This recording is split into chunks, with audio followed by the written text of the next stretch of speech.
Shaquill Griffin for the Jaguars, another candidate. 2023 cap numbers, 17 mil. Yeah. Dead cap number 4, so they'd save 13 mil. Honestly, so when we talked earlier, you said cornerback free agent draft. He's one of the guys I was thinking about when I said the Akello, Levi, Cam Sutton approach. How much? So yeah, how much do you think you'd have to? This is the thing. Get him for? I think we'll have him cheaper because of what he's coming off of. But the issue is he's been dealing with hip and back injuries. That's why he didn't play a ton this past season in Jacksonville. Still was good. To me, I look at him very similar to that class. Cam Sutton, Levi, Akello.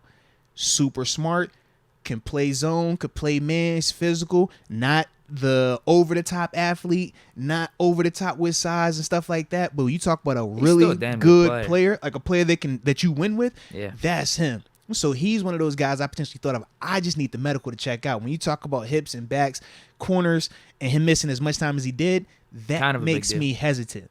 Because I'm like, I can't afford another Akello and Will Jackson situation, and now I'm over here looking like who we putting out here at corner. And especially if I'm going to be paying you what I'm going to have to pay you. Now, I don't think it's going to be crazy because I know he had the nice deal to go to Jacksonville. I think that's going to come down some, though. I think that'll come down, especially when you talk about the time he missed. So it could work, but the health is my big concern with Shaq. It kind of goes with the Bud Dupree scenario, actually. Yeah, it does. It definitely does, Where you might be able to get him off the cheaper number just based off his recent production. If I could get a 1-year avoidable, I'm dope. I give him that. And that's why... Yeah, something like this can make sense. If you bring him in, Levi Wallace or a Akello type of deal for $4 or $5 million, you have him. You have a steady veteran, with some upside too. If he outplays the contract, you're loving which it he's definitely capable of doing. He's Exactly. capable of outplaying it. But then maybe you draft the cornerback high, still in the first or second round. But then you're hedging it both ways. Yeah, because if you and depending on how much I have to pay to get him. If I can get it where that number isn't as high, well, maybe you still take that corner at 17.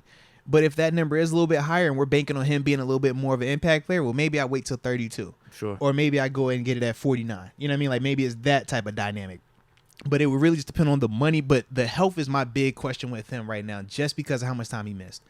If it wasn't for that, I'm like, yo, I think that would be a nice fit here, not too expensive, would fit perfectly, not as high end as Jalen Ramsey, but a lot more confident than per se drafting something in the middle round.